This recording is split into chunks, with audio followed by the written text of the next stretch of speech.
Kerala assembly passes resolution to change state's name, और हम discuss कर चुके हैं यहाँ पर क्लासरूम के अंदर कि किसी स्टेट का किसी भी स्टेट का नाम जो चेंज करने की जो अथॉरिटी है वो सेंट्रल गवर्नमेंट के पास है, और सेंट्रल गवर्नमेंट अंडर आर्टिकल 3 ऐसा कर सकती है। Although it is considered as constitutional amendment, but ये कॉन्स्टिट्यूशनल अमेंडमेंट के प्रोसेस आर्टिकल 368 को फॉलो नहीं करेगा और सिंपल मेजॉरिटी से बिल का पास हो जाएगा। हम डिस्कस कर चुके हैं इसको। एक हाउस से बिल पास हो जाने के बाद अगर सेकेंड हाउस में बिल पहुंचता है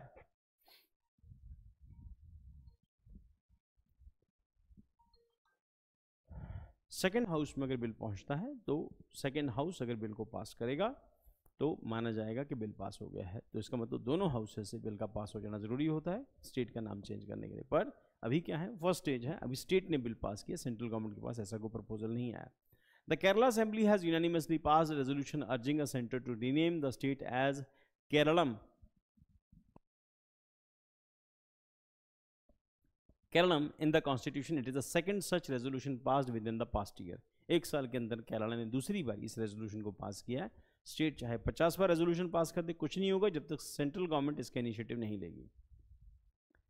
process of changing the name of state, constitution provision article 3 of Indian constitution empower parliament to form new states separating territory from existing state, uniting states part of state, attaching a territory of a state, increasing और decrease the number of the area of the state after the alter the boundary of the state. तो इसका मतलब सारी authority जो है वो change करने की अथॉरिटी जो यूनियन गवर्नमेंट के पास है, स्टेट गवर्नमेंट के पास ऐसी कोई अथॉरिटी नहीं है। इससे पहले हम लोगों ने देखा था कि मायावती जब अपने रूल के लास्ट फेज में थी या लास्ट मंथ्स में थी, तो उस टाइम पे मायावती ने एक बिल पास किया था यूपी विधानसभा के अंदर कि यूपी के 4 हिस्से होंगे, हरित प्रदेश, अवध और पूर्वांचल, इस हिसाब से उसने 4 हिस्से मायावती पास करके गई थी बिल को। बट अल्टीमेटली स्टेट के पास करने से कुछ नहीं होगा, और जब ये तब तक नहीं होगा जब तक सेंट्रल गवर्नमेंट को इनिशिएटिव नहीं लेती, सेंट्रल गवर्नमेंट इसको पास नहीं करती। So empowers parliament to form new states by separating territory from existing states, uniting states or parts of the state, or attaching a territory of a state, increase or decrease the area of state, alter the boundary. Proposal by the state legislature. The process typically begins with the resolution passed by the state legislature expressing the desire to change the state's name. The process can also be initiated by the central government. इसका मतलब केरला का नाम जो है, जो पहले Travancore state हुआ करता था, उसका नाम चेंज करने का प्रोसेस स्टार्ट हुआ, और हमने डिस्कस किया हुआ हिस्ट्री के अंदर, डिस्कस करते हैं इसको, कि त्रावणकोर में ही वास्को डी गामा पहुंचा था सबसे पहले, तो महाराजा ने उसका वेलकम किया था, त्रावणकोर के राजा ने उसका वेलकम किया था। तो recommendation by the president, once the state legislature passes the resolution, it is sent to the central government. The central government must submit the proposal to the president of India. The president must recommend the proposal to parliament before any action can be taken. तो president ऐसा कोई भी जो proposal है, the central government must submit the proposal to the president of India, central government president को भेजेगी, president must recommend the proposal of parliament before any action can be taken.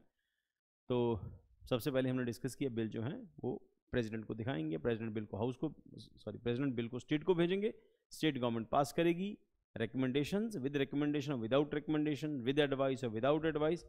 तो जब भी प्रेसिडेंट के पास पहुंचेगा, अब प्रेसिडेंट पार्लियामेंट उसको रखेगी, पार्लियामेंट बिल को पास करेगी, साइन होंगे, एक हाउस दूसरा हाउस। फिर introduction of the bill in the parliament, bill is altered to the name of state is introduce in the either house of the parliament, Lok Sabha Rajya Sabha किसी भी हाउस में बिल इंट्रोड्यूस हो सकता है with the prior recommendation of the president. बस ये important point है कि विदाउट प्रेसिडेंट्स प्रायर रिकमेंडेशन कोई भी बिल पार्लियामेंट में इंट्रोड्यूस नहीं होगा।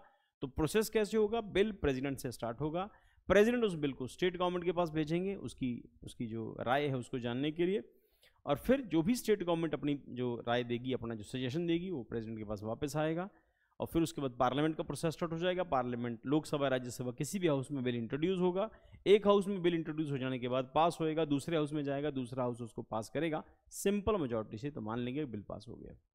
देन उसके बाद refer to the state legislature before the bill is considered in parliament, the president refer the bill to the state legislature for its views within a specified period. तो इतने दिनों के अंदर आपको आंसर देना है, प्रेसिडेंट ऐसा पूछ सकता है।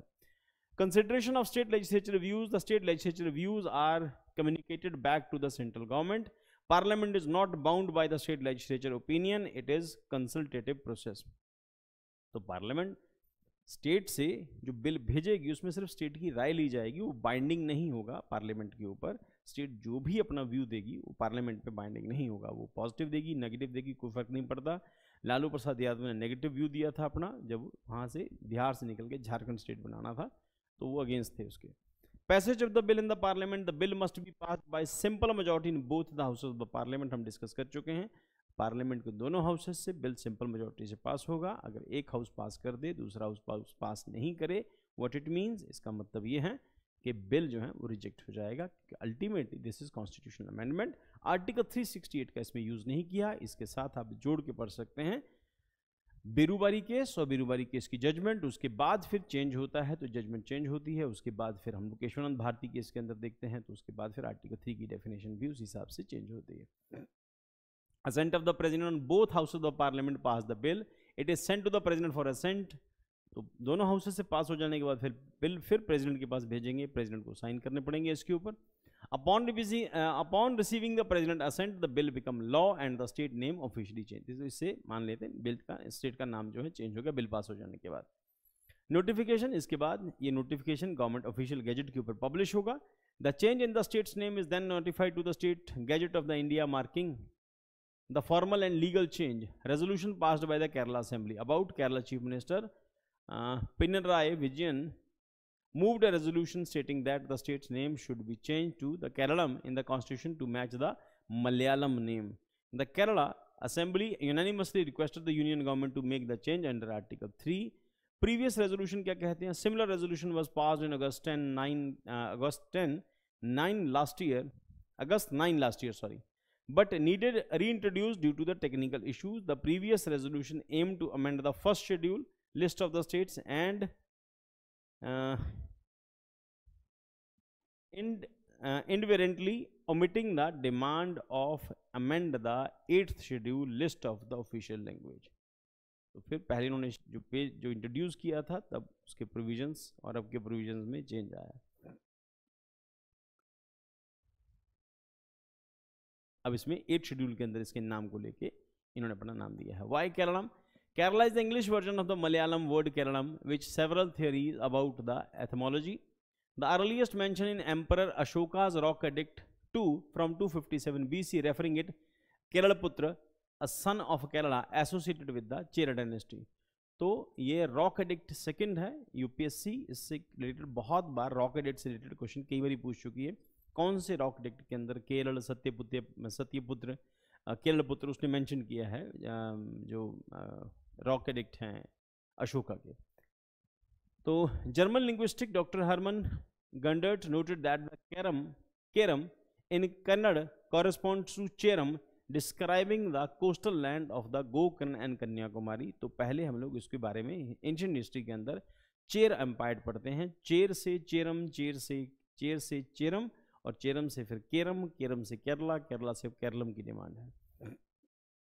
Story of statehood, the demand of United Malayalam speaking state began in 1920, aiming to integrate Travancore, Cochin and Malabar district. After independence on July 1st, 1949, Travancore and Cochin merged to form Travancore Cochin. The State Reorganization Commission recommended creating states in linguistic basis, leading to the inclusion of Malabar and Kasaragod into the new state of Malayalam speakers and the exclusion of the 4 southern talukas of Travancore, now part of Tamil Nadu. Kerala was officially formed in November 1st, 1956. अब सिर्फ इस topic के साथ साथ आपका article 3 और उसके बाद साथ स्टेट रीऑर्गेनाइजेशन कमीशंस की जितनी रिपोर्ट्स आई हैं वो सब आपको यहाँ पे मेंशन करनी है। इस बार शायद स्टेट रीऑर्गेनाइजेशन कमीशन नहीं, इस बार नहीं आया, वो हमारे क्लास टेस्ट में हमने डिस्कस किया था इसको। इनमें से कौन सा स्टेट रीऑर्गेनाइजेशन कमीशन है?